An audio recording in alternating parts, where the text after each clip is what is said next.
Vale, pues bueno, buenos días. Estamos aquí en la tercera de las jornadas de divulgación del patrimonio arqueológico de Mequinenza, en este caso de Castellet.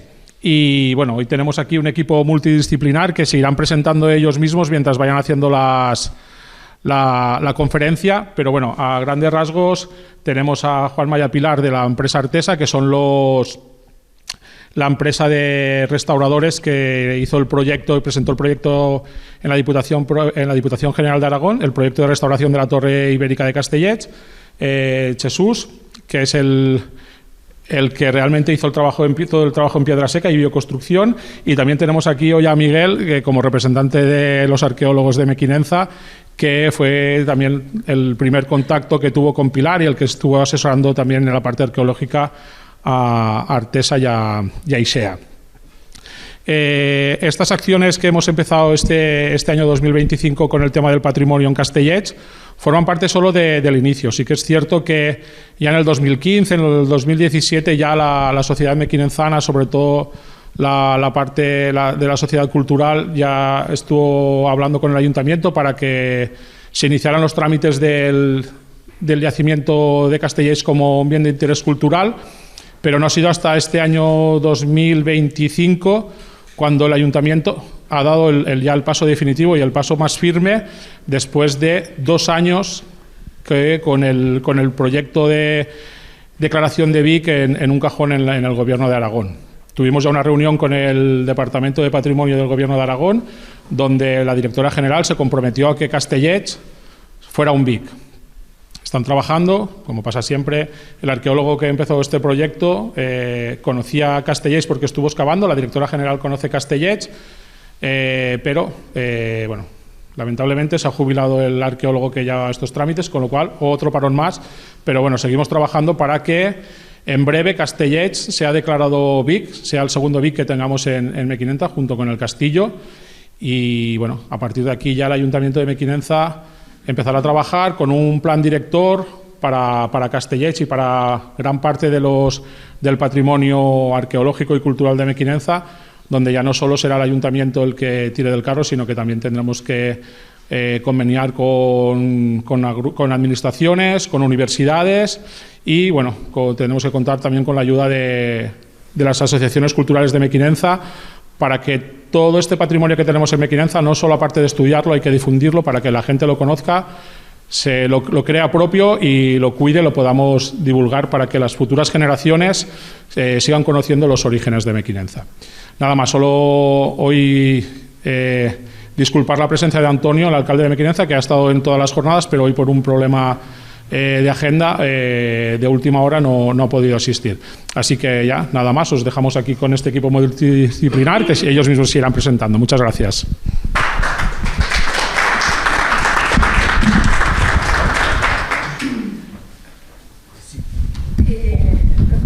Es que eso va a ser un poco... Sí, ¿Nos sentamos o sí, sentamos, lo que te sea fácil a ti? Sí, sentamos.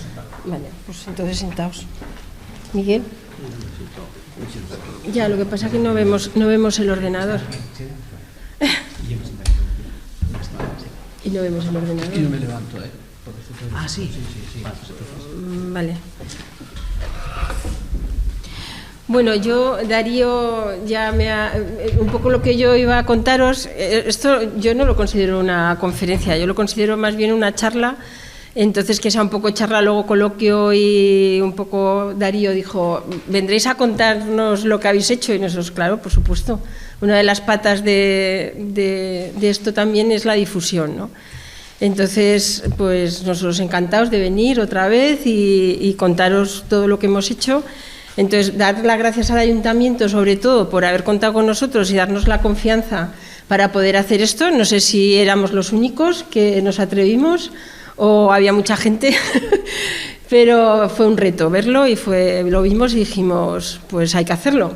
Y un reto, porque no sé si conocéis el sitio, pero ya solo la ladera ya decías, ¿y esto cómo se hace, no? Pues bueno, ahí estaba Miguel como mosca cojonera, dándole que sí, y el ayuntamiento puso todas las facilidades. Y Miguel estuvo todos los días con nosotros y hubo un montón de trámites que ya os contaremos. Entonces, qué menos que Miguel nos hiciera un poco la introducción histórica, ya que él sabe mucho más que nosotros de la historia de Castellet. Bueno. Presentaros también a Jesús, que luego os contará. Ya iré pasando el micrófono un poco a Jesús, a Juanma, y yo iré un poco enlazando las diapositivas. Sin Jesús tampoco hubiéramos podido hacer esto, porque pues aparte de trabajo en altura, se dedica a la bioconstrucción, es paretero, hace piedra seca y cursos, y morteros de cal, yeso, cal, o sea, todo lo que sea bioconstrucción.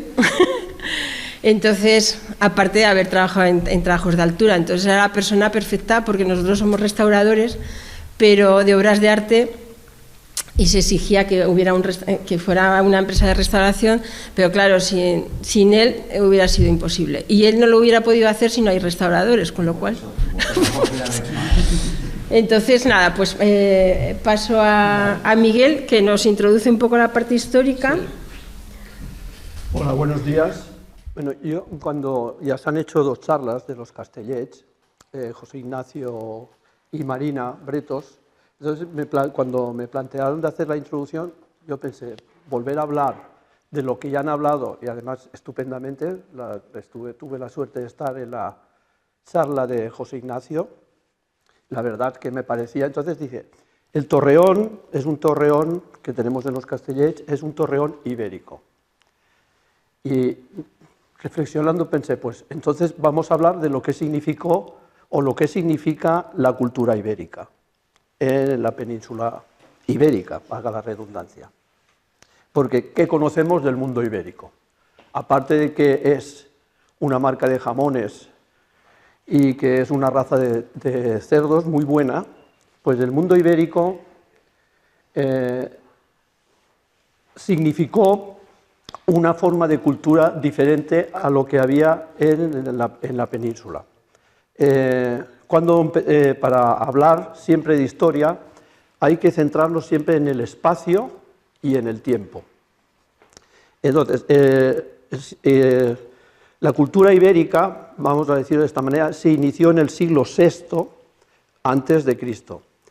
Viene de unas influencias, nos remontamos 300 años antes, cuando un pueblo, los fenicios, no sé si los habéis oído nombrar, venían del Líbano, de Tiro, una ciudad de Tiro, y fundaron una colonia en Cádiz, Cadir, una colonia. Esta gente conocían ya la escritura, conocían la acuñación de moneda y se instalaron, hicieron colonias en la península ibérica, pero también a lo largo de todo el Mediterráneo. Ellos eran comerciantes. Y luego, un siglo más tarde, llegaron los foceos, que venían de la Magna Grecia, que eran las costas turcas, y fundaron la colonia de Ampurias, en el norte de la península ibérica, en la provincia de Gerona. Esta gente ya conocían lo que era hacer la cerámica a torno. Ya conocían el torno y, lo que he dicho antes, eran civilizaciones ágrafas, o sea, ya conocían la escritura. Aquí en la península ibérica, en el siglo VI, había unas tribus indígenas esparcidas por toda la península, pero la influencia que hicieron los fenicios y los foceos sobre esas tribus fue localizada en todo lo que sería la costa mediterránea de la península ibérica hasta Gerona, Cataluña, y adentrándose por el valle del Ebro. Allí había una serie de tribus que se llamaban ilercabones, ilergetes, odetanos, turdetanos, etc. Ellos no se lo llamaban. Esto lo conocemos a través de fuentes latinas, especialmente fuentes romanas. A ver, la cultura ibérica, esa culturación que cogieron de influencia focea y de la influencia fenicia, se trasladó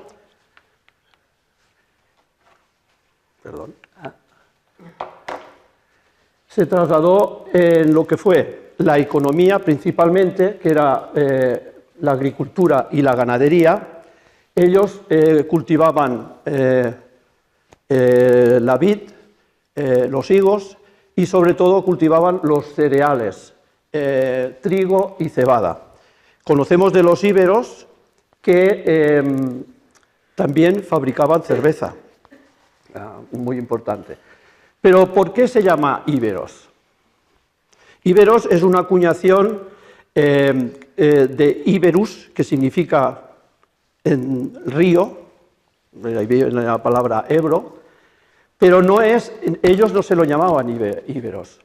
Más bien es una acuñación científica de Bochimpera y Suterman, que son dos historiadores que denominan íberos a ese tipo de cultura. Y tradicionalmente se han ido llamando íberos, pero aparte de alguna anotación de época latina, lo demás ha sido una acuñación científica de historiadores. Esta gente, como decía, practicaban la agricultura, la ganadería, y como cogieron las influencias fenicias, aprovecharon los excedentes que había de agricultura, esos excedentes para comercializar, y los vendían. Y a raíz de vender esos excedentes nace lo que se llama el clientelismo. O sea, hay personas que tienen un estatus social más elevado que otras personas. ¿Por qué se conoce esto? La mayoría, el 90% de lo que se conoce de la cultura íbera se conoce por restos y estudios arqueológicos. Conocemos esto a través de que en las necrópolis siempre hay unas tumbas superiores en ajuares que otras tumbas que son más sin ajuar o más sencillas. Podemos hablar de las famosas, no sé si conocéis, la Dama de Elche, la Dama de Baza, esas figuras preciosas que están en el Museo Arqueológico Nacional, que sirvieron esas figuras para dentro huecos, les ponían la urna con los restos del difunto, incinerados. Bien, ellos también practicaban la industria. En la industria textil se sabe que la conocían ya los telares y eran las mujeres las encargadas de realizar los trabajos de fabricación textil. Utilizaron la lana, el esparto y el cáñamo. Y la minería explotaron minas de hierro, de cobre, de zinc y sobre todo de plata. Con esta plata ellos empezaron a acuñar monedas. Hay una cantidad de monedas ibéricas muy importante. Y sobre todo la cerámica a torno. Es un fósil director de la cultura ibérica. Y lo que comentaba, que la organización política y social estaba encima de la cúspide lo que se llaman en el mundo de la historia los príncipes, que serían el jefe de la tribu, porque son los que tienen las tumbas más importantes en las necrópolis.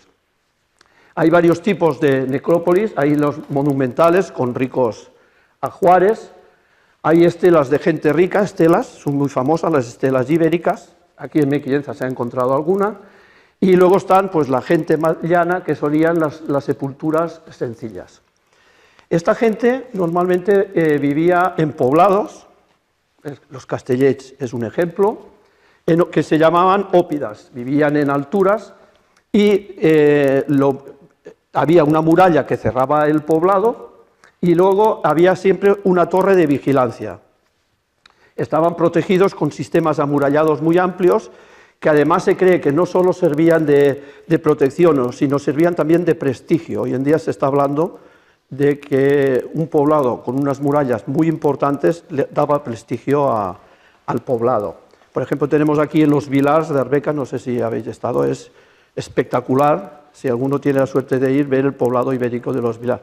Aquí en Gandesa, en el Coll del Moro, aquí está mi madre que es de Gandesa, en el Coll del Moro también hay un poblado ibérico muy importante.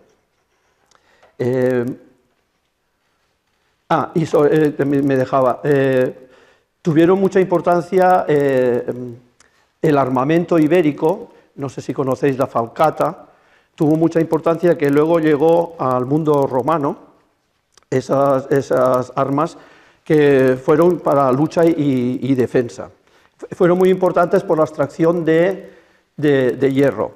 Hay una curiosidad que cogieron de la época fenicia, que los fenicios también eran mineros y en las minas de Río Tinto explotaban plomo. Y hoy en día en Groenlandia, en las capas de hielo de 600 años de antigüedad, se han encontrado restos de plomo de las minas de Río Tinto explotadas por los fenicios. Bueno, lo cuento como curiosidad.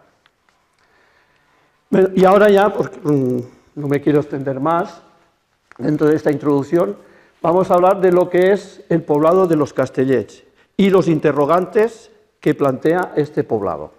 A ver, aquí están dos fotos aéreas de lo que sería el poblado de los Castellets, porque en los Castellets se ha excavado las necrópolis, la necrópolis de Castellets I y las necrópolis de Castellets II, tanto las de inhumación como las de incineración. Ya Ignacio Royo ya explicó la periodización, que eran del hierro, del bronce, etcétera, los campos de urnas.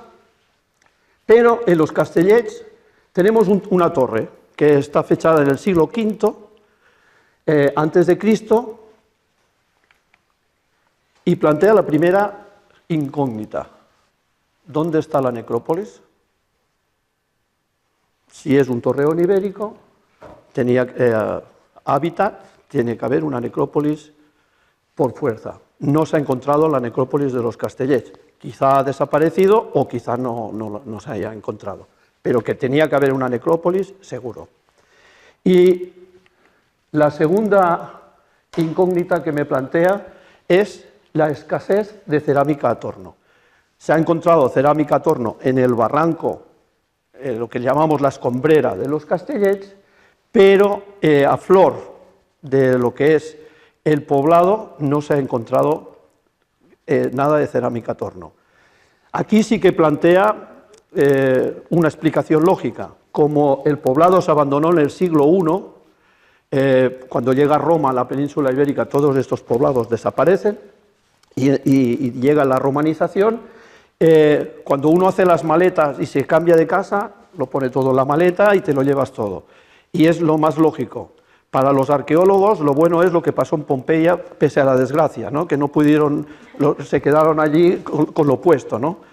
Cuando hay un incendio, hay una guerra, es lo mejor para el mundo de la arqueología, desgraciadamente, ¿no? Entre comillas, que no se me malinterprete. Pero aquí, como hicieron las maletas, pues se lo llevaron todo. Puede ser una explicación lógica. Y la tercera incógnita es Octogesa. No sé si sabéis lo que es Octogesa. Sabéis que en el siglo 49 a.C., Pompeyo y Julio César, que Pompeyo era yerno de Julio César, se había casado con una hija suya, en el primer triunvirato discutieron y entraron en conflicto. Hubo una guerra civil y esa guerra se trasladó a la zona de los Ilergetes, lo que sería Lérida. Entonces Julio César en sus memorias habla de una Octogesa y siguiendo las explicaciones suyas, podría ser, muchos historiadores creen que podría ser Mequinenza y en cierta manera los Castellets. Otros hablan de que es Ribarroja. Mi amigo Josep, el sastre, siempre creía que era los Castellets. Así ya como conclusiones, ¿qué pasará? Para deducir todas estas interrogantes que nos plantea el poblado de los Castellets, hay que seguir investigando. Y para seguir investigando es necesario que se haga una excavación. Eso ya lo ha comentado Darío. Hay un proyecto que hizo Raúl Guardiola de planimetría y mirar todo lo que es la zona amurallada de los Castellets. Y creo que será interesante porque si se hace esta excavación, de esas tres incógnitas, alguna, yo no digo que las tres, alguna nos dará luz y conoceremos la verdadera historia de los Castellets de Mequinenza. Y ahora ya acabo porque si no, ya creo que me voy a pasar de tiempo. Vale, gracias.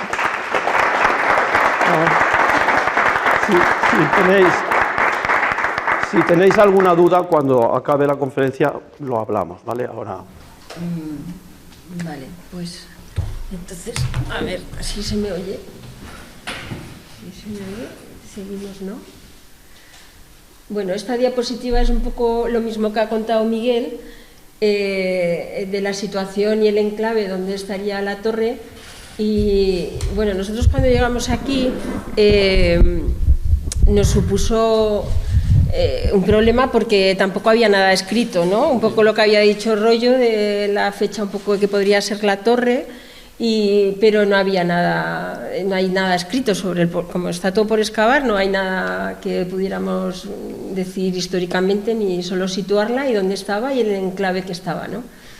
Entonces, a partir de aquí, que esta es la misma foto, para que veáis un poco pues, el foso, ¿no? Es que esto, Juanma, un poco tú, ¿no? Pues aquí está la torre de luz, pues un poco veáis las dimensiones y dónde se sitúa, ¿no? Aquí es la misma foto.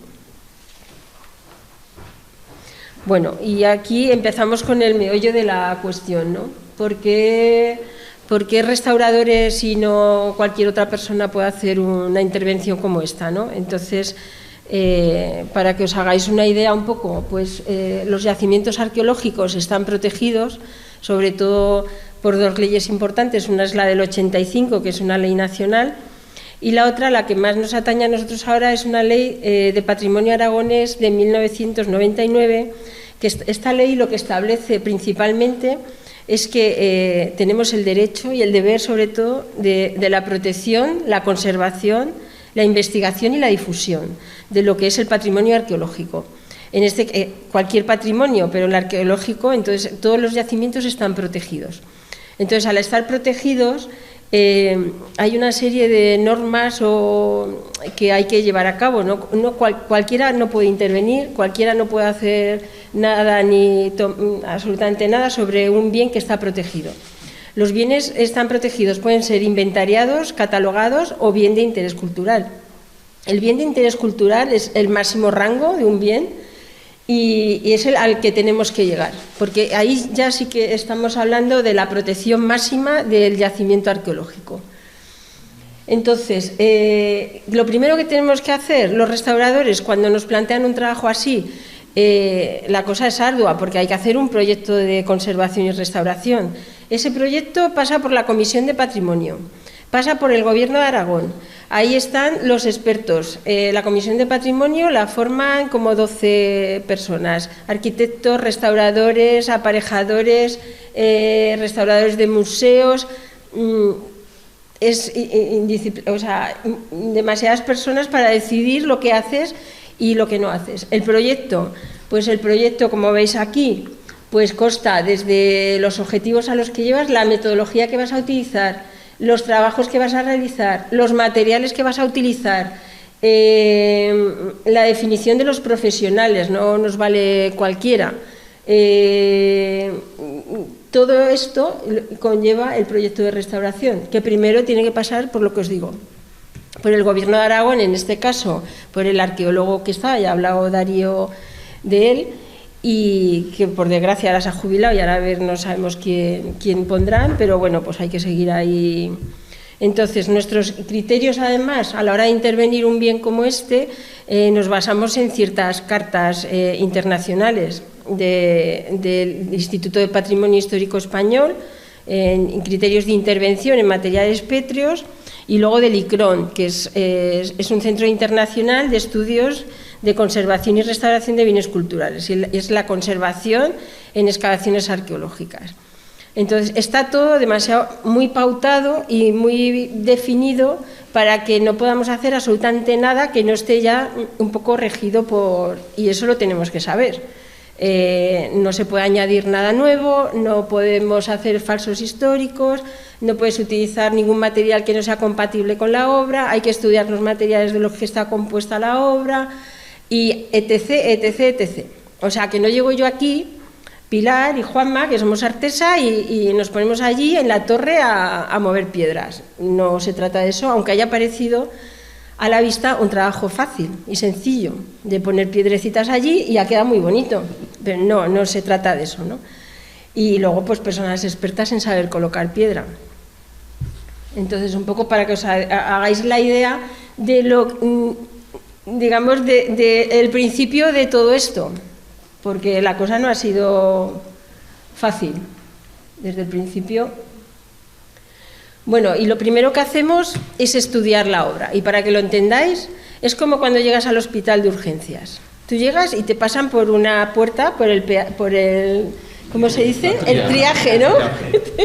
Entonces te preguntan el nombre, lo que mides, lo que tomas, lo que no tomas, lo que... Bueno, pues así todo, pues aquí pasa igual. Yo llego, veo el sitio, veo la ladera, veo los medios, veo la torre, la tengo que estudiar, la tengo que medir, la tengo que fotografiar por delante, por detrás, por saber qué le ha pasado, por qué le ha pasado, cuál es el... ¿Qué le pasa, no? Pues como en el médico, ¿no? Pues ¿qué te pasa? Entonces, pues te pasa esto porque has comido no sé qué, has comido no sé cuánto y tal, ¿no? Entonces, pues vamos a corregir todo eso. Usted tiene que cambiar la dieta, usted tiene que comer ahora otras cosas y encima le vamos a mandar unas pastillas no sé qué tal cual, ¿no? Y te mejora. Pues bueno, un poco en la restauración, para que lo entendáis, es un poco así, aunque no... Entonces, lo primero que hicimos fue tomar las medidas de la torre. Entonces, lo que decía Miguel, la medida de la torre nos da la idea qué tipo de torre era, porque ya solo la altura de la torre, estos son 5,40 metros, ¿no? Y la anchura del muro, la anchura de los muros, de las dos paredes que quedan, es 1,40, 1,40 metros de pared.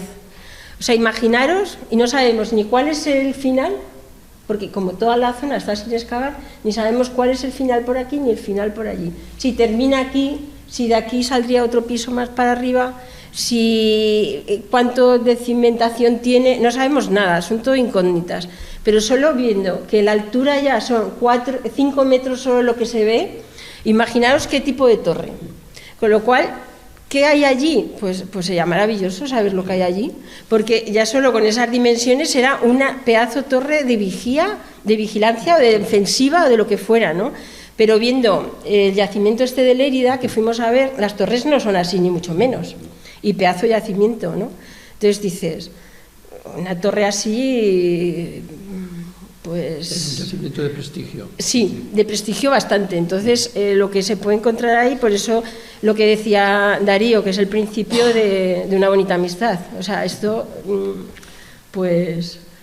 Entonces, como vamos estudiando la torre, importante para que sepáis, aparte de las medidas, pues ahora le paso la voz a Jesús, es como que veáis el sistema constructivo de cómo construían, ¿no? Para ver un poco... Todo esto lo tenemos que estudiar para saber cómo construían y qué le ha podido pasar y por qué se cayó, ¿no? Y bueno, pues para que veáis también cómo le paso la... Pues os voy a dar un poco la chapa del sistema constructivo, pero bueno, es bastante simple, ¿eh? Bueno, esta gente, la verdad es que, como dice Pilar, era un pedazo de torre, ahí habían movido unas piedras considerables y más o menos el sistema pues es el mismo que se sigue utilizando actualmente, que es pues una cimentación que se suele llamar matacanes, que son las piedras más grandes, un poco sumergidas en el terreno, y luego se va subiendo colocando piedras, todas trabadas entre ellas con pequeños ripios y zaborros.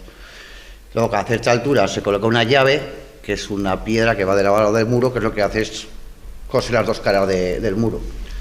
O si no tienes llaves, como aquí, que no, la verdad es que no encontramos ninguna, no es que no lo hubiera, en este trozo no lo había, sí que había tizones, que lo que se hace es pues una piedra que por lo menos entre bastante más de la mitad del muro y en la otra cara otra que pose sobre ella. Entonces hace el mismo efecto que una llave.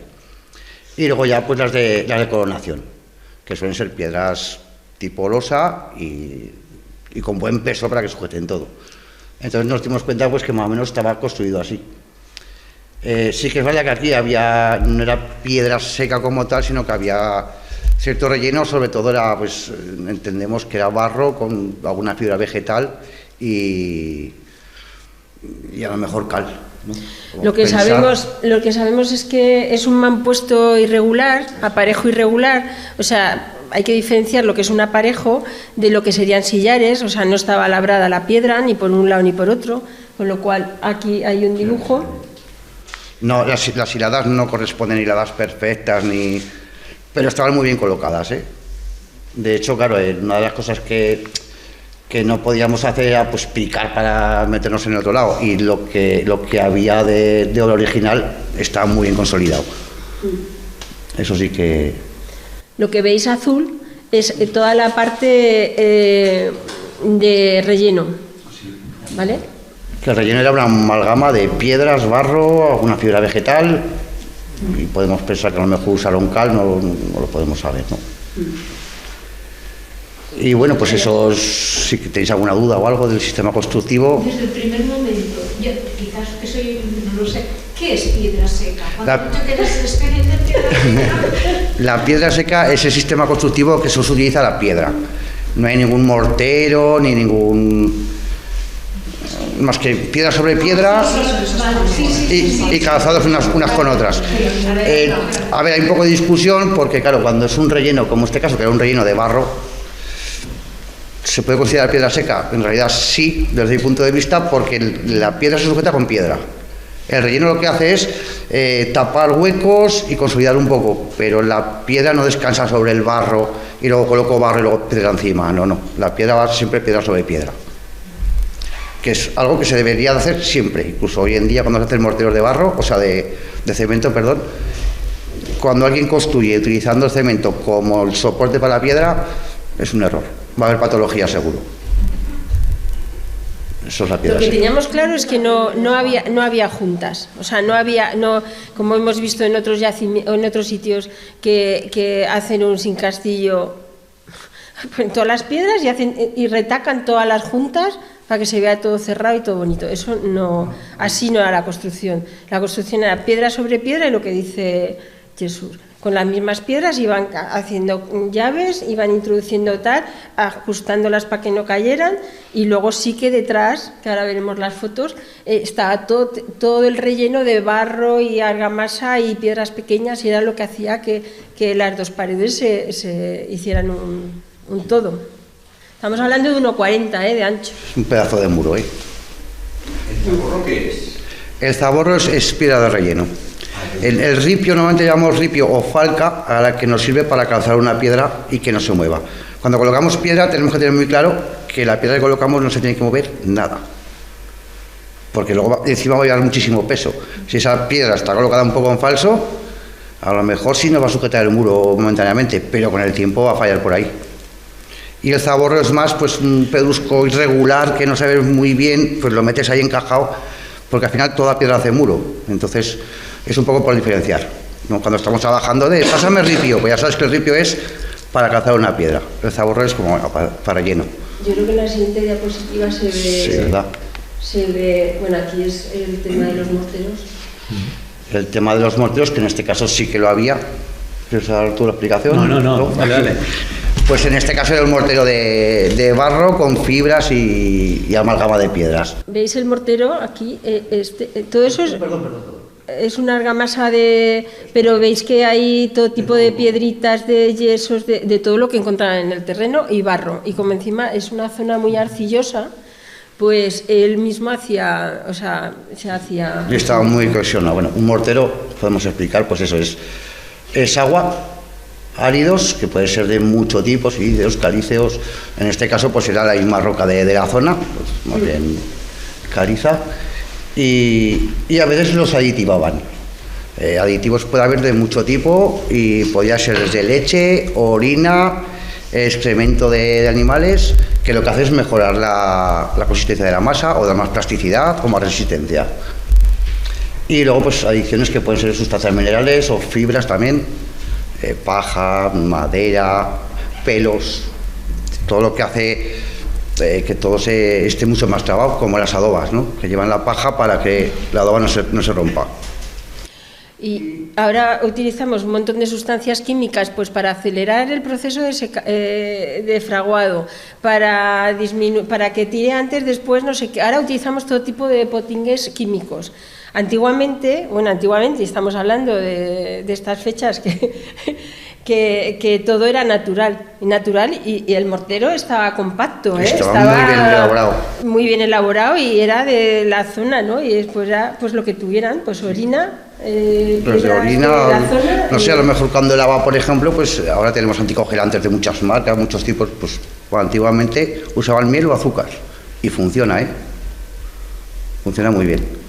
O con los yesos, por ejemplo, pues echas zumo de limón al yeso y le cuesta más endurecer, te da más tiempo de trabajo. O sea, no usaban productos químicos, bueno, sí, en realidad sí, pero eran las cosas que tenían... Colágeno, en los yesos, colágeno es la cola animal o de pescado que se utilizaba en caliente, se echaba al yeso, a los morteros, y eso hacía, aparte de la dureza, que pues la flexibilidad del mortero, que fraguara mucho, sí, más lento. Y luego pues el conglomerante, que al final es pues con el cemento de hoy en día, ¿no? Pues puede ser barro, puede ser yeso, cal aerohidráulica, que es todo un mundo complejo también, lo de las cales, o mezclas compatibles. Por ejemplo, tú una pared de yeso pones cal y te la va a escupir, pero sin embargo, cuando amasas el yeso con la cal, en el amasado, consigues un mortero muy duro, que se llama trabadillo. Y todas esas cosas, esta gente lo dominaba, era increíble. La construcción, sabemos seguro que sigue. Sí. Pero después tuvimos una conquista romana y de otros tipos de tribus.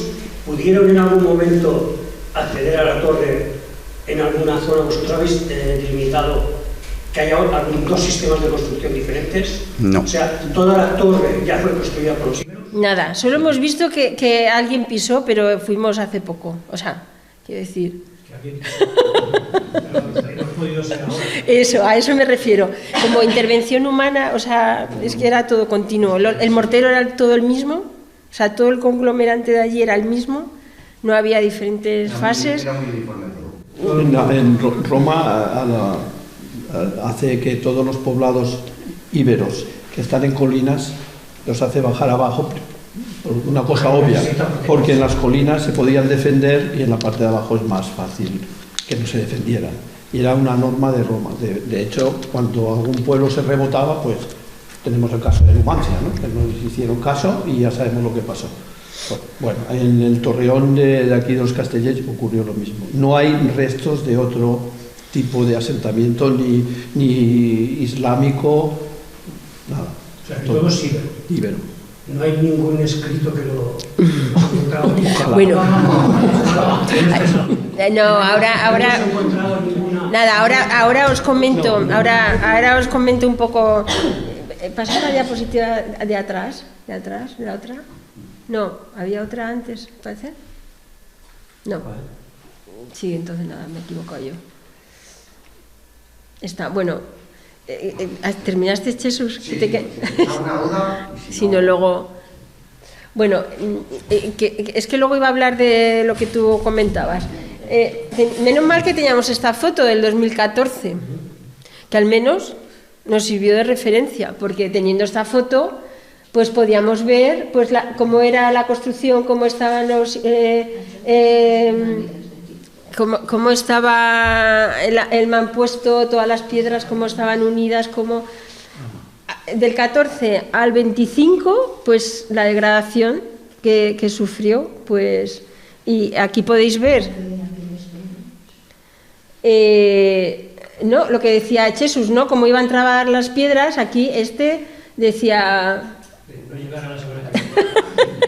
Decía, bueno, pero es que ellas encajan unas en otras como para que no cayera, ¿no? Entonces quiero que os deis cuenta de esto, de aquí. Esto es importante, porque ahora cuando pasemos a las siguientes diapositivas, esto de aquí, bueno, pues un poco analizando lo que había ocurrido, lo que pudo haber ocurrido, empezamos a hacer un tipo, mapeamos toda la torre y hacemos lo que nosotros llamamos las patologías, ¿no? ¿Por qué le pasó esto a la torre, no? Pues para que veáis por qué le pasó eso a la torre, aquí faltaba losa, que es lo que os he apuntado antes, con lo cual había vegetación y a partir de aquí empieza el deterioro de la torre. Después de, ¿cuántos años lleva aquí? No sé, 2.500. Sí. Bueno, pues no sabemos, o sea, por qué falta aquí losa, porque curioso de la torre también es que aparte del aparejo de todas las piedras que la van constituyendo, aquí, lo que encontramos aquí es losa, o sea, mucho más fina en todo lo que es la parte de coronación, ¿no? ¿Empezaría aquí otro piso? ¿Sería hasta la coronación de la torre? Sería el tejado. ¿Sería el tejado? No sabemos. El caso es que nosotros, viendo que de por aquí entró el agua a lo largo de los años, 11 años, ¿qué pasó? No se desplomó, la torre no se desplomó porque estaba, como veis aquí, estaba a plomo. ¿Veis estas 3 piedrecitas que hay aquí? Estas son estas. Estaba a punto de, yo no sé cómo nos había caído ya, o sea, porque entre ellas... Se sujetan, a veces es sorprendente como las piedras, a poco que se acuñen unas con otras, sujetan una cantidad de peso increíble. Entonces, para que veáis Un segundo. El sistema constructivo que ha explicado antes Jesús es interesante. ¿Por qué? Porque aquí, si nos fijamos, vemos aquí estas pequeñas piedras que no son pequeñas, pero que son a modo de grapas. Eso es, a modo de llave que entra hacia adentro. Que quedan enlazadas con el paño que queda por detrás. Ellos iban construyendo de una manera ordenada. Colocaban 2 paños, iban rellenando, iban levantando. ¿Qué ocurre? Que esta piedra posiblemente esté trabada con el paño que queda por detrás, de tal manera que sujeta esta piedra, sujeta toda esta parte de aquí, por eso no se ha caído. Entonces es muy importante nosotros cuando trabajamos conocer el sistema constructivo. ¿Para qué? Para que luego nosotros a la hora de intervenir hagamos todo lo posible para poder mantener ese mismo sistema constructivo, ¿no? Y saber con qué estamos trabajando. Porque aquí en fotos, no sé si alguien estuvo viendo el yacimiento antes de que nosotros interviniésemos. Pero todo esto, aquí Jesús entraba dentro, o sea, que había una profundidad de casi de medio metro de profundidad. Esto es... O sea, que daba mucho respeto, ¿eh? Sí. Mucho respeto. Sí. Y en la segunda veis qué es lo que ha dicho Jesús, ¿no? Jesús, el sistema de... Esto es relleno, todo esto es relleno, pues piedras en vertical, horizontal, todo relleno con el mortero que... ¿Veis? En esa larga que se va abajo también es no una llave, un tizón, pero es una piedra que entra mucho sobre el centro del muro y sujeta pues la parte que no se ve de la izquierda. Seguimos con las patologías, pues un poco para que veáis pues cómo estaba todo, o sea, pues toda la vegetación. Pues la vegetación hace que todo esto sea una esponja y que vaya chupando agua, humedad, y si en la coronación hay este tipo de, lo que os he contado antes, pues empezó a chupar agua y a lo largo de los años se debió hacer una bolsa tal que todo esto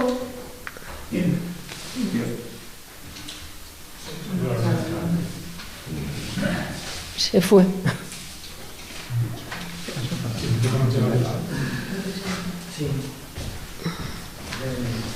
Y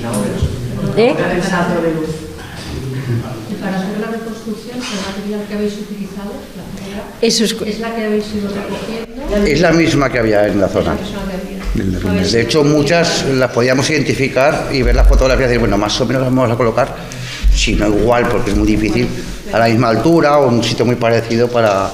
Como un puzzle, ¿no? Sí, fue un poco puzzle. Emparejando. Ahí nos juntamos los 3, estaba aquí, estaba allá, fue muy divertido. ¿No hacer ninguna pieza nueva? Sí, una tuvimos que hacer. Que ahora os contaré. Una, porque la piedra, en vez de caerse entera, se partió transversal, entonces se cayó un trozo, así. Entonces, claro, como no podíamos picar todo el relleno, porque lo de picar, prohibidísimo, y tocar lo que ya estaba, nada. O sea, ver que todo estaba estable, entonces esa piedra sí que la cosimos, o sea, conseguimos una piedra similar y la cosimos a esta, que es lo único así de intervención, porque metimos varilla de acero y lo único que hicimos de cosido. Lo demás eran todas las piedras que había. Nosotros en restauración coser piedra es coser con varilla de acero inoxidable o con fibra de vidrio, cosemos, hacemos 2 cosidos, el diámetro de la varilla es de, en este caso, 8 o 10.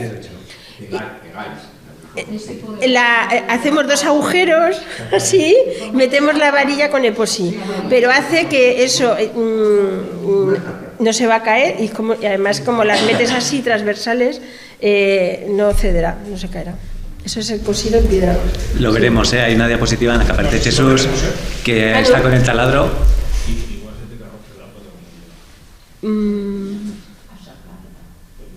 Entonces la torre, los metros estos que habéis calculado, por dentro es todo macizo. Tierra. Por el exterior. Sí, hemos construyendo del exterior. Tipo vigilancia. Pues cuando se excave, lo mismo donde en la esquina hubo una puerta, al foso. Bueno, de hecho las murallas se ven, la muralla se ve perfectamente que cerraba el poblado. De hecho, cuando estás arriba, ves que hay restos de esta pared muchísimo más abajo, 5 o 6 metros más abajo, en la ladera ves la pared, o sea que continúa esa pared hacia abajo. Entonces, ¿Y las losas estas podría ser que las hubiera quitado? ¿Y cómo desaparecen unas losas? pues mira, a veces no es que se quiten, sino que se muevan. Entonces, uno de los problemas que yo creo que fue un error o una sucesión de errores, era la escalera que había, que daba acceso directo a la torre, a la coronación de la torre. Entonces, bueno, pues veis, la escalera llegaba hasta aquí. Aquí vienes por aquí, subes por aquí, el selfie y hacerte una foto aquí, alucinante. Y el paisaje, alucinante. Si habéis estado ahí. Pero la escalera se hizo posterior ya al derrumbe, o sea, no tuvo nada que ver. Sí, pero el acceso por la ladera o la escalera Se podía hacer siempre. Siempre se ha cedido. Pero una vez se hizo la escalera, en el proyecto de restauración ambiental y... Sí, ya estaba aquí. El torreón ya había caído. Vale. ¿La escalera te refieres No, a bueno. esto de piedra o una escalera? No. Había una escalera que ahora ya no está. Esta es la pared. En la torre lo que nos queda es esta pared, que es la que se cayó, la norte, y esta. Y por aquí había una escalera a la que se accedía hasta aquí. Una escalera que, bueno, ahora la veréis porque se quitó. Pero parece ser que si se cayó después, no ayuda. Bueno, esta es la parte interna de la torre, veis la esquina igual, esta es la parte interna de la torre, la esquina por dentro, y veis, pues aquí también faltaba toda esta cimentación, todas estas piedras que había aquí faltaban ya. Entonces esto se sujetaba, no sabemos muy bien cómo, porque el mortero era bastante consistente y estaba muy duro, muy duro. Una de las cosas que no hemos dicho en eso, lo de las arcillas del mortero, es importante. Por ejemplo, nosotros sabemos aquí que el mortero pues llevaría tierra, arcilla, todo tipo de material orgánico como fibras y demás, que lo que hace es como los morteros de hoy en día, que son fibra sintética, ellos tenían fibras orgánicas, incluso pelo, y eso hace que el mortero lo montas. Nosotros llamamos montar mortero, le da consistencia y mucho más fuerza, ¿no? Incluso también podrían utilizar heces de vaca, el estiércol de vaca. ¿Por qué? Porque el estiércol de vaca también lo que hace es más flexible lo que es la arcilla, y de esa manera se puede ajustar mejor a los movimientos en este caso del soporte. ¿Qué ocurre? Que la arcilla es higroscópica. Nosotros cuando humectamos la arcilla absorbe esa humedad. ¿Qué ocurre? Que la propia estructura de la arcilla es laminar, de tal manera que las primeras capas aumentan de volumen y no deja pasar el agua, pero ese aumento de volumen que hace cuña, igual que cuando nosotros congelamos agua o ese agua queda entre las puntas y con el frío aumenta de volumen, ¿qué hace? Hincha. Al hinchar dilata y posiblemente a esas filtraciones que tenía el coronamiento, en este caso de la torre, ¿qué ha podido suceder? Que todas esas filtraciones poco a poco iban introduciéndose dentro del muro, esa arcilla poco a poco se ha ido, digamos, disgregando o arenizando, deshaciéndose, y aparte se ha quedado ahí retenida esa humedad que con el frío al final quizás ha podido reventar y ha caído. Bueno. Entonces aquí empezamos pues lo que es la intervención propiamente dicha. Gracias al ayuntamiento y a las brigadas que nos hicieron un poco...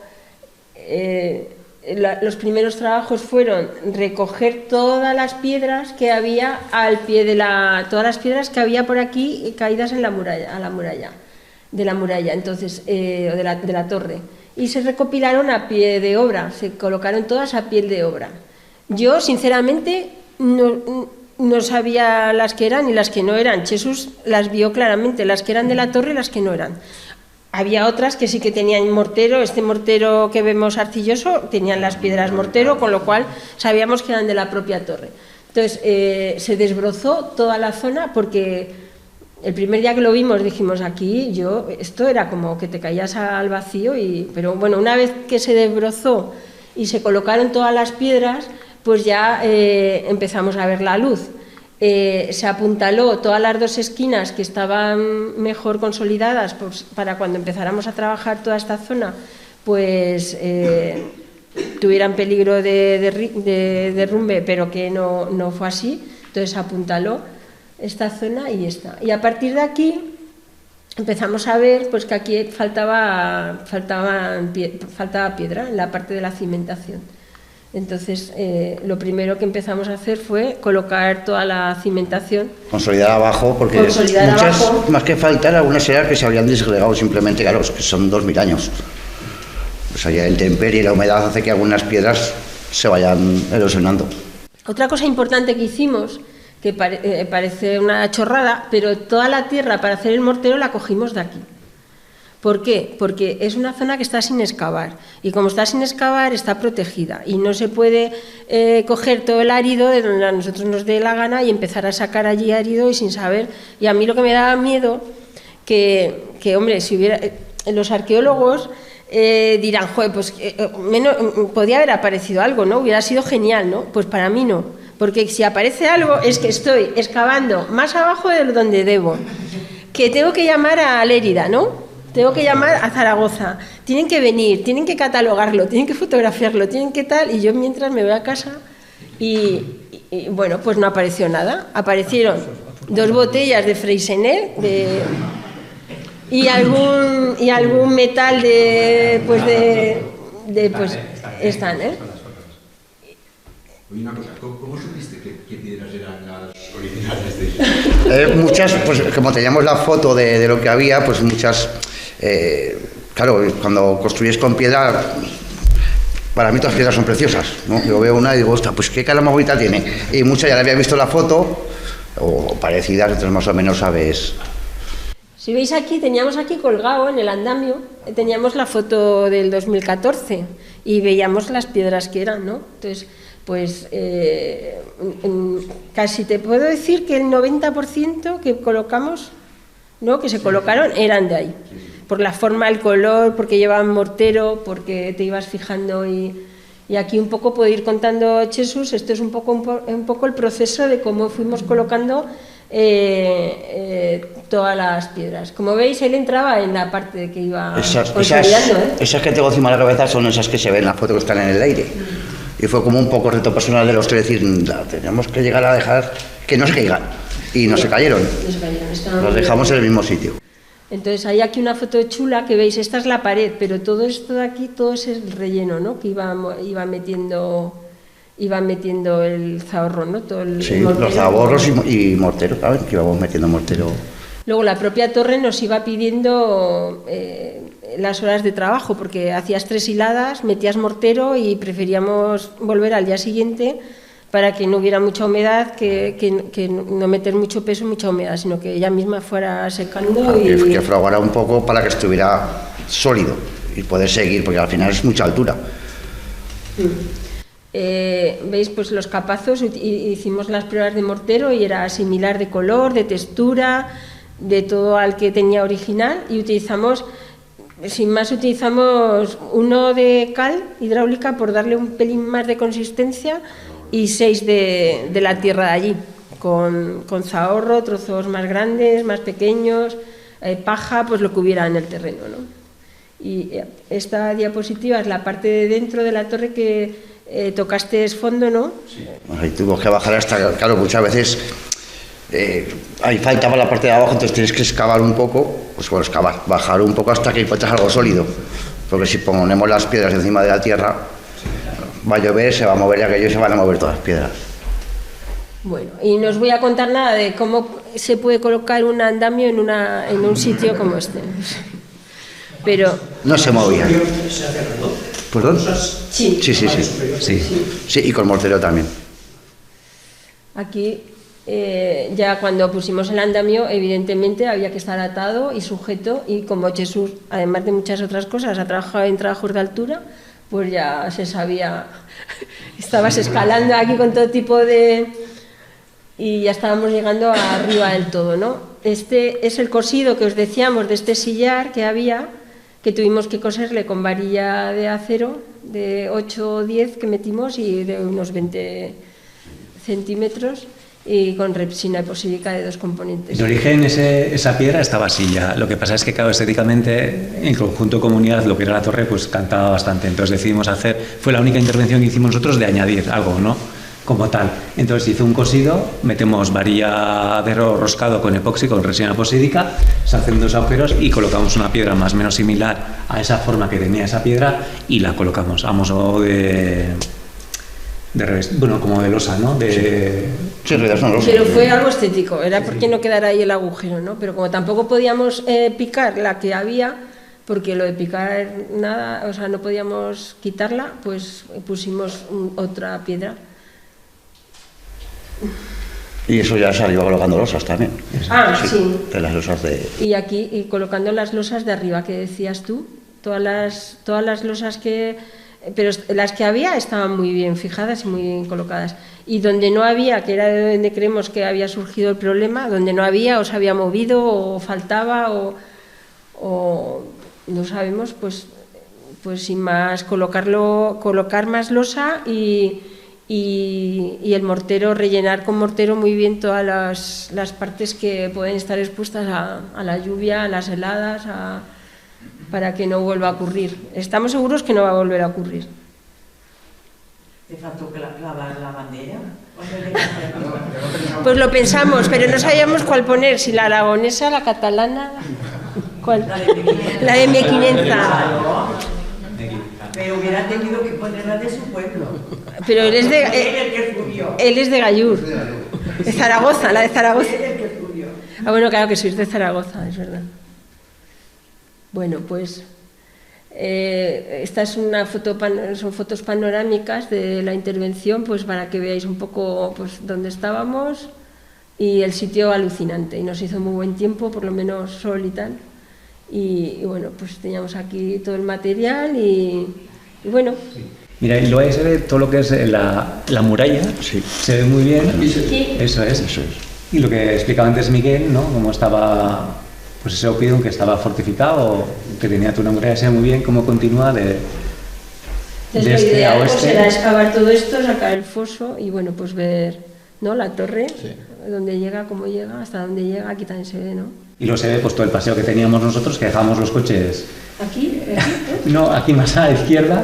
Y bueno, pues teníamos que portear todo el material, ¿no? Pues prácticamente todos los días. Sí, el agua y la cal, pues todo lo que necesitábamos. Teníamos un paseíto, ¿verdad? Sí, bueno, fue un reto, la verdad. Sí. Menos mal que desde el ayuntamiento nos lo hicieron muy fácil. Sí. Fueron todo ventajas, facilidades. Eso no fue escala. Todo. Claro, es que he visto así no, si vas al sitio no tienes esta... Es como que, claro, como que ha salido la punta, ¿no?, del iceberg, sí. Y falta por hacer todo. Pero por eso decíamos las dimensiones, ¿no?, que viendo las dimensiones de la torre nos podemos hacer una idea de lo que puede salir. Y por supuesto, pues lo que tenéis, ¿no? Un poco, ¿ves aquí? Seguimos con la intervención realizada, aquí vimos... Jesús observó que había 2 o 3 piedras que había en la escalera que eran del torreón. Entonces, la verdad es que fue muy sencillo. Dijimos, esta escalera no va a ningún sitio porque no llega justo arriba de la torre. Y dijimos, pues yo la quitaría, y enseguida el ayuntamiento se puso en contacto y se eliminó. Por suerte, la escalera la habían hecho mal, no la habían hecho muy bien. Entonces, quiero decir, a ver, que llegó el ingeniero y es cierto que bueno, no habían puesto un mortero muy ligero, con lo cual se quitó la escalera igual de fácil que la habían puesto. O sea, en un rato lo desmontaron, Jesús cogimos las piedras que eran del torreón para ponerlas y se eliminó la escalera. Aquí veis cómo se está eliminando la escalera. porque creemos que mejor que no haya una escalera y no facilitar el acceso hasta que no se excabe, es que es una zona por excavar. Entonces también se decidió no quitar los pilares, porque ya que se han hecho, pues que sirvan, bueno, hasta que el día que se excabe, que se quiten, ¿no? Encontramos, ¿veis? Pues cuando encontramos esto, un brazalete, dijimos, un brazalete íbero, nada. Era de la torre de luz. Me llegó por aquí, casualmente llegó Raúl, dio una vuelta por allí, no, vamos, que no era nada. Y luego pues alguna botella de cava, pues que alguien celebró allí algo. Un jabón ibérico. Un jabón ibérico.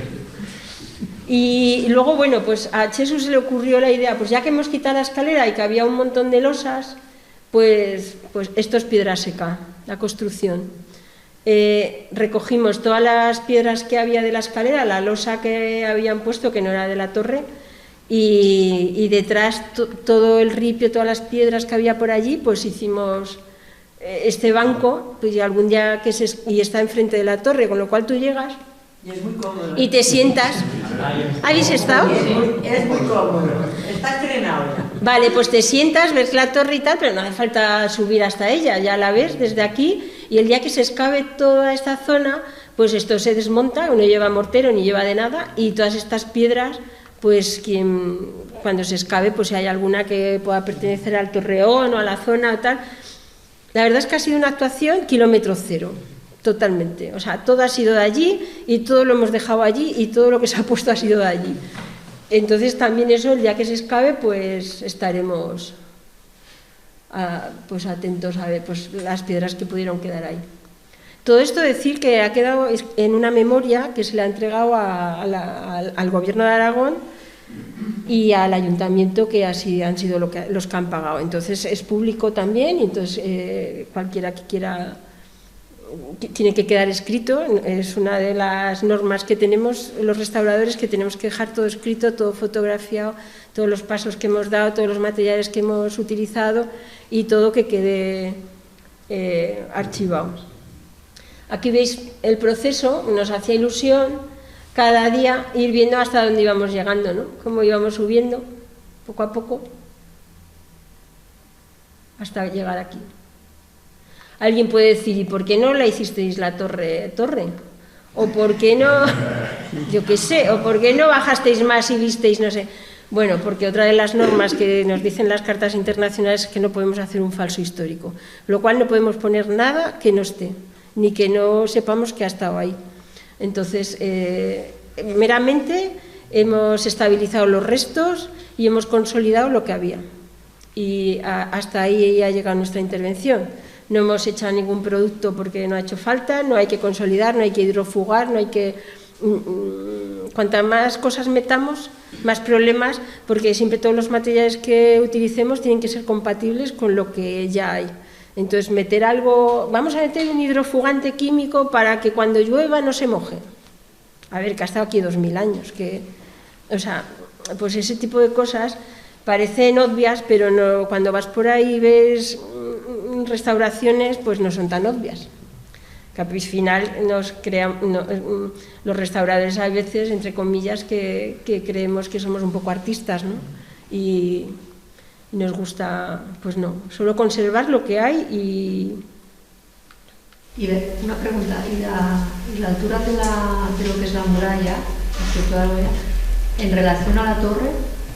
Porque casi es tan alta, ¿no? Pero ahí están los arqueólogos. Ellos cuando hagan la excavación, ellos verán el sistema constructivo, que más o menos aquí nosotros hemos hecho un avance, pero si construían por módulos, si el tipo de construcción era a razón de ellos, de sus medidas antropométricas, me parece que se llama, todo el tema de cómo estaba urbanizado aquello, la disposición del pueblo, cómo era, pero todo eso, si había una puerta, si existía una puerta norte, si tenía puerta, si tenía batientes, si tenía forma de embudo. Hay que hacer una planimetría que ya yo me refería a la altura de lo que es la muralla y la altura de la torre, porque se ve muy similar la altura de una cosa y la otra. Claro, es que nosotros también... La torre sí que tendría que... Posiblemente esa sería la altura y a partir de ahí sería lo que sería la ronda, tendrían algún parapeto de adobes. Es que nosotros no hemos encontrado nada, no hemos encontrado revestimientos de ningún tipo, no hemos encontrado adobes. Las losas sí que eran más finas en la parte superior, pero tampoco podemos decir que eso fuese ya el remate. O que fuese el piso de otro piso superior. Si hubo otro piso superior, era de adobe, se perdió. Sí, porque si era de piedra, las piedras o están ladera muy abajo, pero tampoco hay muchas piedras allí que digas, pues hubo otro piso y se cayó. Es que la muralla, que sí que se ve, si estás allí, la muralla, lo primero que hay que hacer es ver hasta dónde podía llegar, pero para ver dónde podía llegar, lo primero que hay que hacer es ir excavando el poblado, para ver el nivel de frecuentación del poblado y hacer similar con otros poblados, hacer una comparación, que es lo que se hace en el mundo de la arqueología, comparar un poblado con otro, ¿no? Y aquí posiblemente solo tenemos una torre, pero si justo a mano izquierda de la torre fuese una puerta, posiblemente tendría que haber una torre gemela para dar paso, porque sería el paso norte. Sí, una calle central seguro que hay, los poblados ibéricos todos tenían una calle central y luego estaban las casas adosadas a la calle central. Las casas normalmente eran de un piso, pero se han encontrado escaleras en algún poblado que podía haber dos. Claro, aquí no, como no está tocado el poblado, no podemos saber cómo era, pero que era una calle central, con una forma así ovalada y que terminaba normalmente en punta, y en la punta normalmente había también una cisterna para poner agua. Todos son incógnitas. Claro, es una incógnita porque como no se ha excavado... Aquí lo que se ve, los restos que se llegan a ver, el poquito que se ve como de poblado, es de algún cuadradero, que se ve como algún cuadrado, ¿es del torreón ibérico o es anterior? ¿Es de cuando los castellers con las sí, es que el problema es que esas dos habitaciones que se excavaron fraudulentamente. Bueno, sí, pero no sabemos. Entonces, como no se conservaron restos, pues no se hizo análisis de las tierras, porque sabemos que las tierras más elevadas siempre son las más modernas, y tal como va bajando llega a la antigüedad, no son la estratigrafía famosa del mundo de la arqueología. Como todo esto se perdió... ¿Pero y las piedras que quedan? Las piedras no nos dan nada. Cerámica a nivel de la parte de arriba no ha aparecido nada. Cerámica que sería la cerámica torno, que sería clarísimo que es del mundo ibérico. El torreón es ibérico seguro. Es las incógnitas que planteábamos. Hasta que no se excave el poblado. Y lo que has comentado antes de los... Bueno, igual me voy ya muy lejos, es por miedo de que se acabe y no pueda preguntar. Nada, que estaremos aquí hasta la hora de comer. Si lo que has preguntado antes de los romanos que hicieron, bueno, que ellos se fueron, ¿a dónde se fueron? A la parte de abajo de los ríos. Mequinenza, claro, es que ahora nos vamos a otro. Bueno, si queréis os cuento. Me cuento mi opinión. En Mequinenza hay asentamientos romanos seguro, porque se encuentra cerámica que se llama fósil director, que es la sigilata, famosa romana. Mequinenza la ve Ríos, mi opinión, y con Cinto Bonales la hemos compartido, porque en Mequinenza tenemos el resto romano más importante que tenemos es la calzada romana, el camino de la Piedra Bonica. Es una calzada romana de época republicana. Es que todas, y además hay fincas, que todas eran villas pequeñas, villas rústicas, porque en el mundo romano, cuando un soldado se licenciaba de las legiones, los romanos eran muy aficionados a tener su huertecito hasta que se murieran, ¿no? Tenían la villa, la familia, pero eran villas pequeñas, de gente, pues bueno, licenciados de las legiones, etc. Como hay mucha agua, pues allí tenían su huerto. Y Mequinenza era un sitio de paso, es nuestra opinión, no, cuidado, ahora estoy hablando ya en hipótesis con Cinto Bonales, que Mequinenza era un sitio de paso donde la gente hacía noche para seguir camino hasta Ópida Gelsa o hasta César Augusta, cuando iban a través de tierra, y si no, era el sitio navegable por excelencia, que podían ir a Tortosa. Es que estáis en un sitio, claro, es un enclave, tan privilegiado, pero que no se ha encontrado en ninguna ciudad romana, no. Se han encontrado restos romanos, molinos de aceite, En la orilla del río hay romanos, el barranco del Cañís, famoso, hay muchos restos romanos.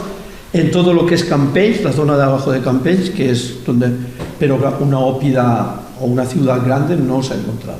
Estas gentes, pues bueno, se fueron aquí a vivir pues en la orilla del río. Ya está. O sea, No conocemos nada. Sí. Está todo bajo el agua. Los molinos de aceite están debajo del agua. Se pueden ver, cuando baja mucho el pantano se pueden ver. Pero, claro. Las huertas, digamos, estas edificaciones de las huertas que están yendo al pantano, ¿este sería en algún tipo de...? Porque Estaban más, las villas romanas que hay, están más en la zona de Campeche. Las que hemos prospectado, cerámica que se ve, mira un trozo de sigilata, está claro. Pero claro, que no se ha encontrado, como Fraga tiene la suerte de tener Villa Fortunatos, en Mequinenza no ha aparecido. Perdón. No, ya está. Nada, sigo. Bueno, aquí un poco te comentaba a ti, ¿cómo te llamabas? Alfonso, que me decía si habíamos puesto algo que delimitara lo que nosotros habíamos hecho de lo que ya estaba, porque en muchos yacimientos lo que nosotros llamamos, bueno, se llama anastilosis, veis, todo lo rosa que hemos puesto, todo lo rosa es puesto por nosotros, o sea, colocado. Podríamos haber puesto aquí un mortero o una malla o algo que se viera que eso es se ha hecho posterior. Podríamos haberlo hecho, pero Jesús decía que cualquier cosa que metiéramos entre las piedras haría que eso se moviera y que no tuviera la estabilidad que tiene, o que podríamos haberlo pintado, como en algunos yacimientos que pintan ahí una línea de rojo, creemos que lo hemos recogido todo lo que hemos hecho, pues la consolidación de todos los morteros en azul, los rosas lo que hemos colocado, la parte verde también las losas que hemos colocado, pues esto está y está digital en el ayuntamiento, en el gobierno de Aragón. Cuando se empieza a excavar pues pueden ver lo que hemos colocado y lo que no hemos colocado, y este es el tipo de intervención que nosotros hacemos luego después, una vez terminada la intervención, que es la memoria que queda escrito y fotografiado todo lo que se ha hecho. Y aquí veis el estado inicial del 2014. Como veis, lo que hemos dicho antes, pues sabíamos que aquí había una torre, había una piedra que era triangular gris, pues hombre, aquí la pusimos, ¿no? Está por aquí, ¿no? Aquí está. Que después de estas 4 de aquí había unas losas finas, pues también las pusimos. O sea, como intentamos poner las piedras que ya había y que estaban, y además que estéticamente sea igual, ¿no? Y luego, pues, importante, todos estos agujeros de aquí nosotros los consolidamos con piedra que había en la ladera, o sea, que era piedra del Torreón. Esta zona de aquí la reconstruimos también para darle asiento a estas piedras que había aquí.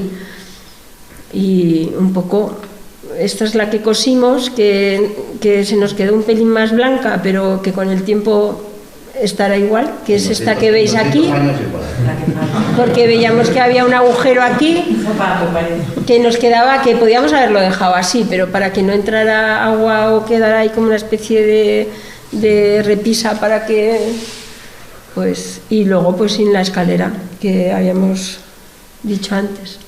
Entonces yo creo que el resultado, alguien puede decir que se ha hecho un falso histórico porque la torre parece que está igual, pero parecido.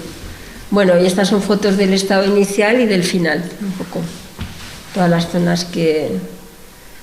Y luego importante también, pues que haberse desbrozado todo lo que rodea la torre, pues también pues genial para que esto no sirva de que chupe la humedad del terreno y la parte de arriba. ¿Algo más que decir?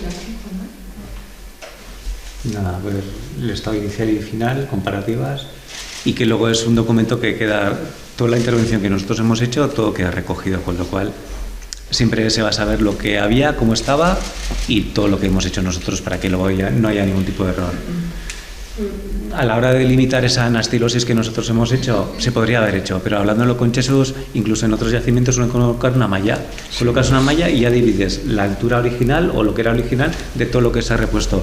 Lo que pasa es que hablando con Jesús, claro, él también trabaja en yacimientos y ahora le hemos traído que está en la Cartuja de los Negros, que él está haciendo todo el tema de revestimientos. Y da problemas. Entonces dijimos, pues nada, ¿podríamos ponerte una línea de contorno para poder diferenciar lo que nosotros hemos hecho de lo que había?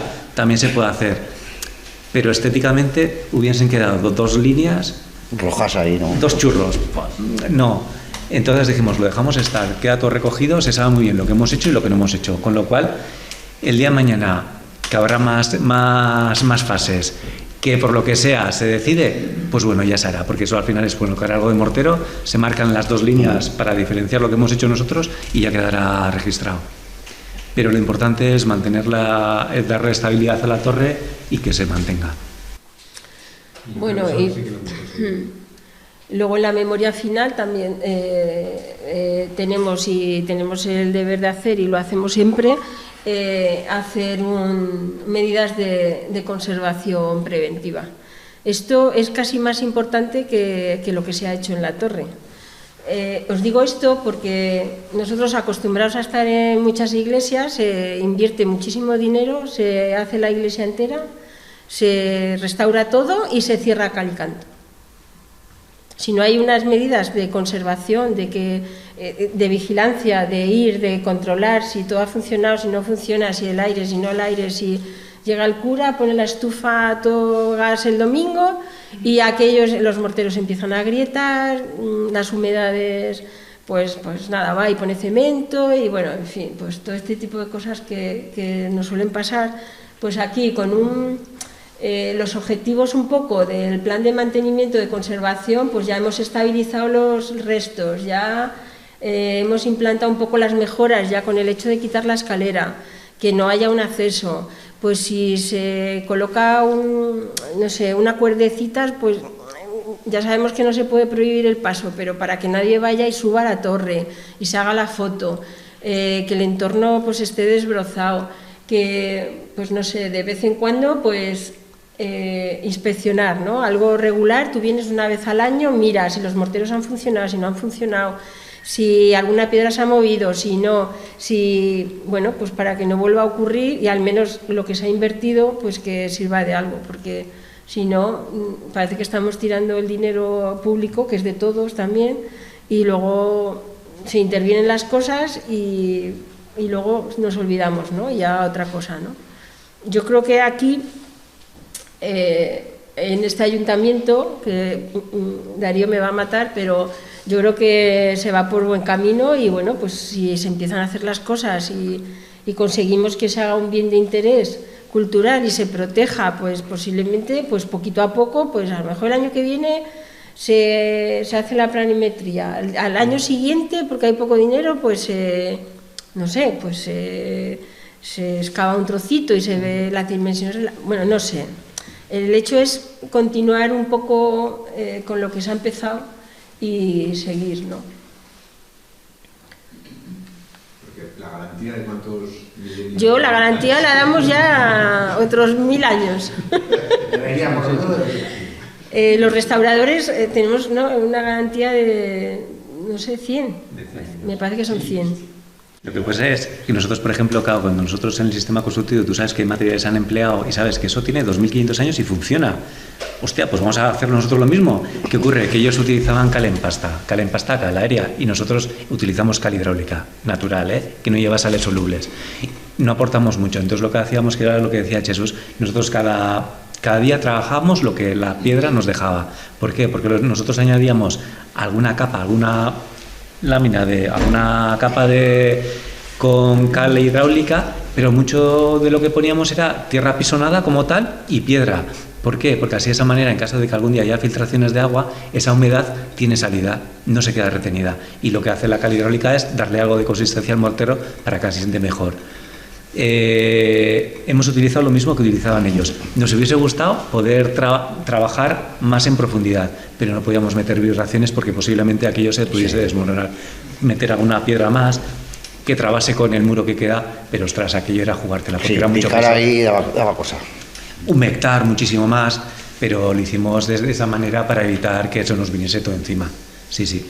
Pero no sé si otros 2.500 años, pero te puedo asegurar que hemos metido lo mismo, con lo cual, y la misma forma de colocar las piedras. Lo que sí es importante es lo que digo, ¿no? Pues que una vez al año, que yo no digo que... Hombre, yo busco trabajo, porque yo me dedico a esto, pero pues que haya una vigilancia, o sea, que se vaya allí, se tomen 4 fotos, pues todo está estable, todo está perfecto. Firmamos, el 2026, perfecto. Pues aquí pues ha movido o aquí empiezan a salir plantas aquí arriba, pues se quitan. Y entonces ya pues evitamos que, o sea, con 4 cositas de mantenimiento, pues puede durar otros 100 años o hasta que se siga excavando o hasta que... Entonces, pues bueno, cuando os decía lo de las leyes, ¿no? Que a veces lo de las leyes, pues decimos, bueno, pues esto pues es una ley más y ya está, ¿no? Pero cuando hablamos de la ley que protege los yacimientos, pues estábamos hablando de que hay que proteger y conservar, pero es importante investigar y sobre todo difundir. Entonces, ahí en esas estamos, ¿no? Pues evaluar y saber hasta dónde llegamos y que se vaya haciendo poco a poco, pues hasta dónde puede llegar el poblado, pues todas las incógnitas que ha dicho Miguel o alguna más. Y bueno, todo esto hace que sepamos de dónde venimos, porque es importantísimo, y dejarlo para nuestros hijos y difundir el patrimonio que tenemos, porque es lo que nos identifica como pueblo, ¿no? Si lo dejamos caer, pues al final no tendremos nada, ¿no? Y entonces pues es importante pues eso, pues divulgar lo que tenemos y fomentarlo, ¿no? Y que Mequinenza no se conozca solo por los cirulos, que yo, aparte de las minas y poco más, no sé, pues si es que los yacimientos o sea, tenéis aquí una riqueza impresionante, ¿no? Entonces, pues bueno, pues en esas andamos, pues que se favorezca la investigación y luego que, os lo digo por experiencia, que como solemos estar mucho con los técnicos de la DGA, las moscas cojoneras existen, entonces hay que dar y dar y dar y dar, y sabemos de técnicos de la DGA, ya está el alcalde aquí, qué pesado, con el retablo que se les cae, habrá que invertir algo, pues les meten pues para termita o para no sé qué, y se les llama así, los técnicos de la DGA, como dice, qué mosca cojonera, es que venga a dar por culo. Pero es verdad, porque ellos tienen tantos tejados a los que ir, que no atienden si no les das la matraca no hacen nada. Entonces, hombre, qué menos que hacerlo BID, ¿no? Ya que habéis invertido en recuperarlo, hacerlo BID y protegerlo y empezar a hacer cosas, ¿no? Es que sería lo sí, nosotros desde luego ahí lo hemos dejado y todo esto lo pone en la memoria que les hemos pasado al Gobierno de Aragón, y hablamos con Javier Rey, se lo comentamos, y si tenemos oportunidad de conocer al nuevo arqueólogo que esté en la DGA, pues hombre, es que menos, ¿no? Y no sé, y ya. Y gracias.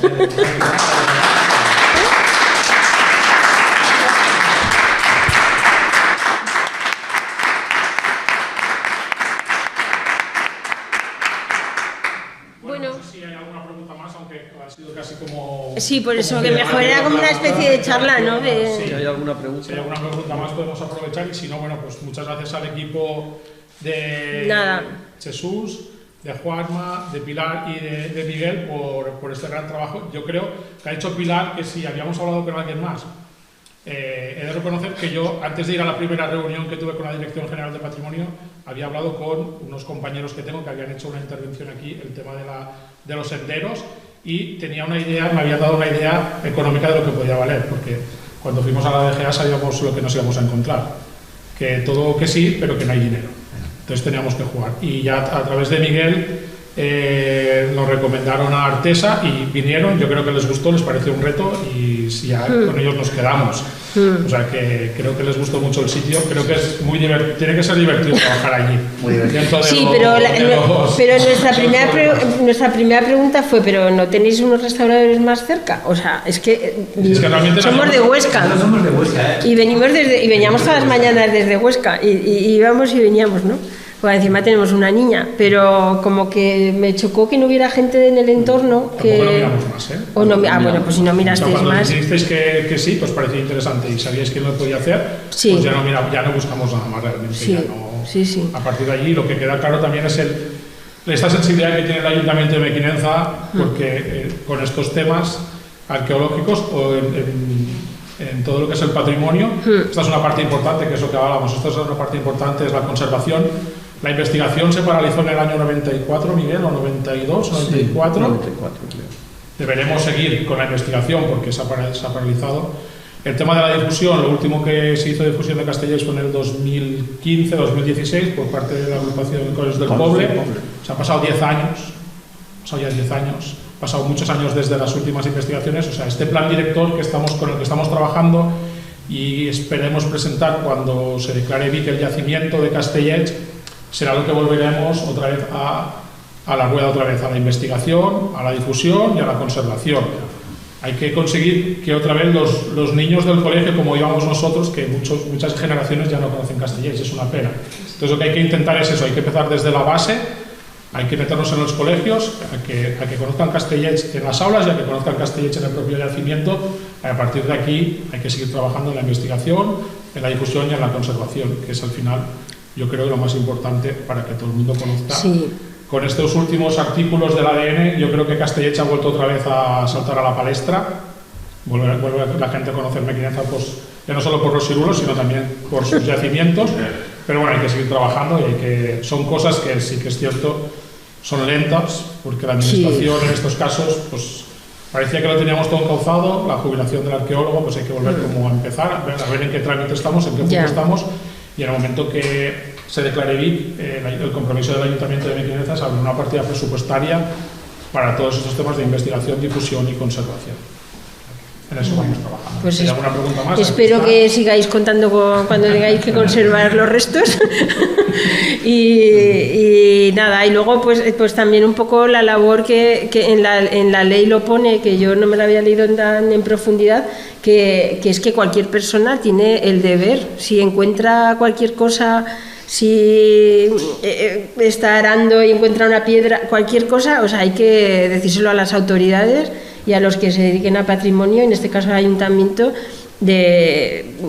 porque está protegido, o sea, está protegido y es lo que nos identifica, entonces tenemos que hacer hincapié en eso.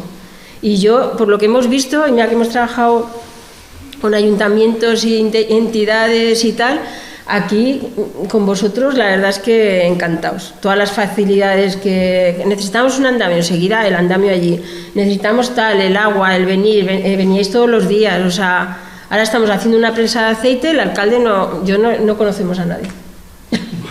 O sea, no van, o sea, quiero decir, es como tomar el dinero y despreocupados totalmente de lo que se hace, lo que no se hace. ¿Por qué? Porque, hombre, pues no sé, ya que se invierte y se está invirtiendo el dinero de todos, pues al menos está encima de que no nos conocíais de nada, que podríamos haber estado allí haciendo yo que sé qué, ¿no? Ya.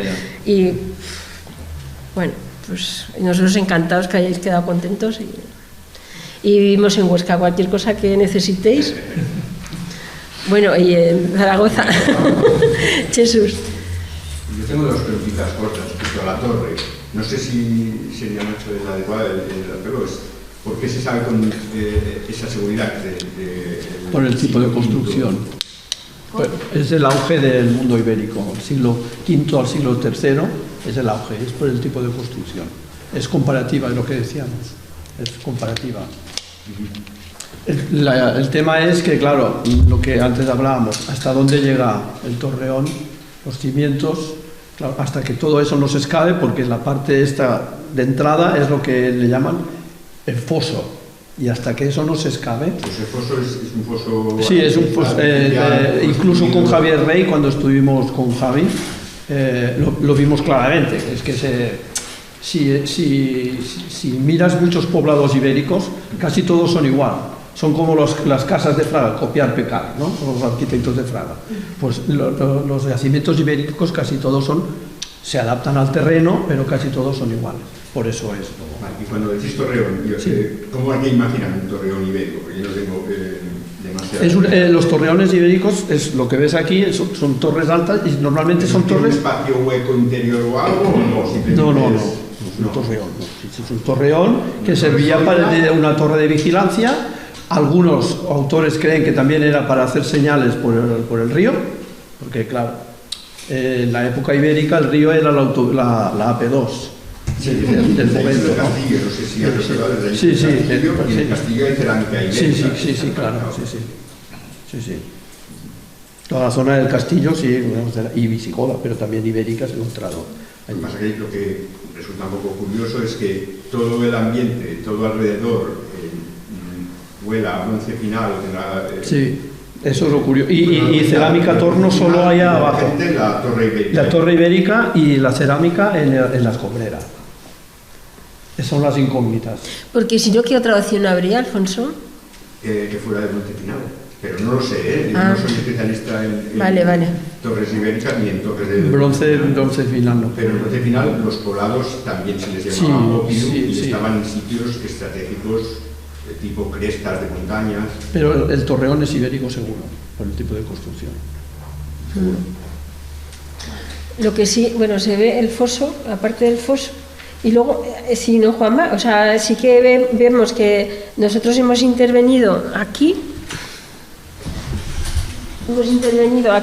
a ver, aquí no, pero todo esto, esta pared, todo esto baja hasta abajo, aquí, y luego aquí hay otra paralela, de las mismas dimensiones, pero que está excavado, o sea, está todo lleno de... Pero cuando te subes encima de la torre, ves como la ladera, y hay otra pared de otro 1,40 que baja, o sea, las dimensiones. ¿No ves el foso?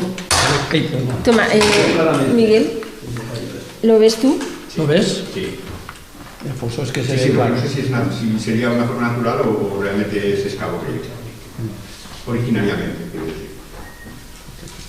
Y luego cuando se excave también, pues la torre de luz ahí, en medio también. Sí, pero la torre de luz es un hándicap. La torre de luz es un desastre.